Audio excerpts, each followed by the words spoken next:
Welcome back to the Pearl Harbor series of ship bios. I'm Mike Benitez. Today we will continue our story of the ships involved in Pearl Harbor.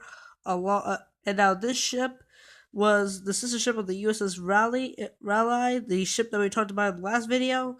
And this ship was called the USS Detroit. Let's begin the story. Detroit was just like her sister, a Omaha class cruiser, for a light cruiser to be exact.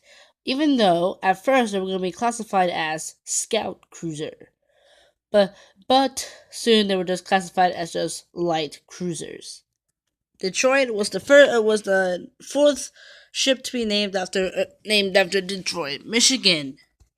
She was ordered in 1917, laid down in 1920, and was completed in 1923. Here we see her in November, a few months after her commissioning, and she looks quite beautiful in this shot with all the flags.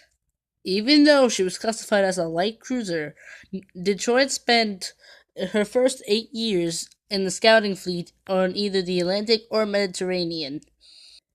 In 1941, Detroit was given her new home, Pearl Harbor, but Pearl Harbor would soon be attacked, and Detroit would be caught by it. In the attack on Pearl Harbor on December 7th, 1941, Detroit was moored next to her sister, Raleigh, and the target ship, first battleship, Utah.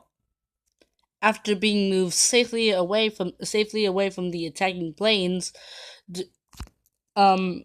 Detroit was then paired up with Phoenix and St. Louis to hunt down the Japanese if they were landing. That didn't happen, so they tried to find out the retiring Japanese aircraft carriers.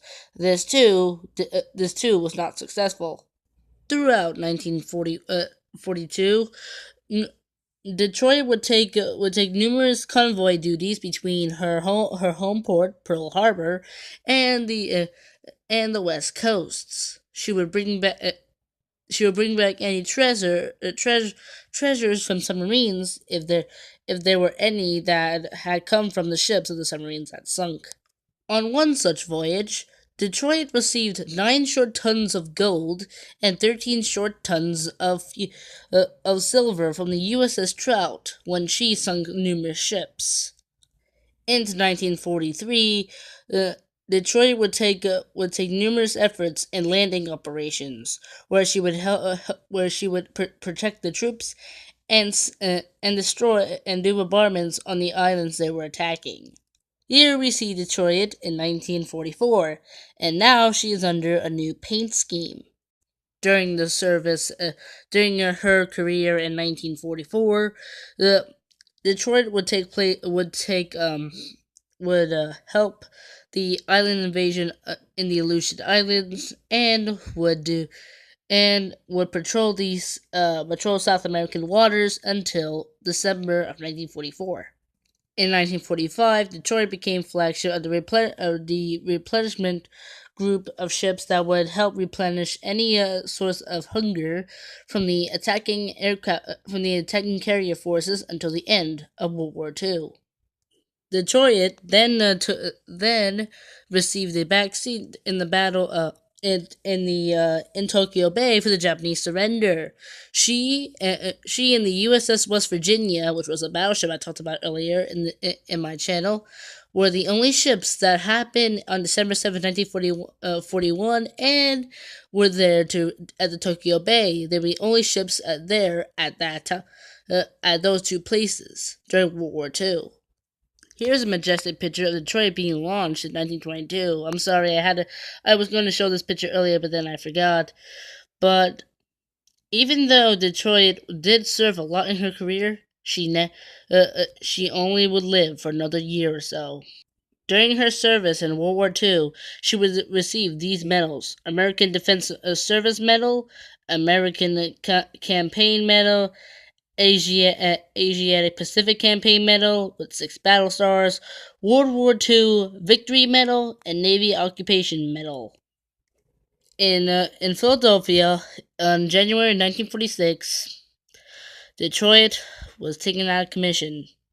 She was later scrapped on she was later sold for scrap on the February 27th in 1946.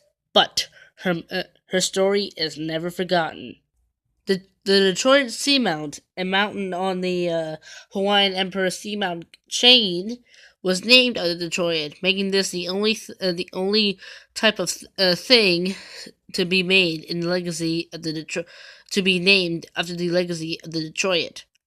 Just like what I said with Rely, I wish Detroit had served a little more in service. Like maybe she could have served in the Vietnam War or the Korean War, but that never happened.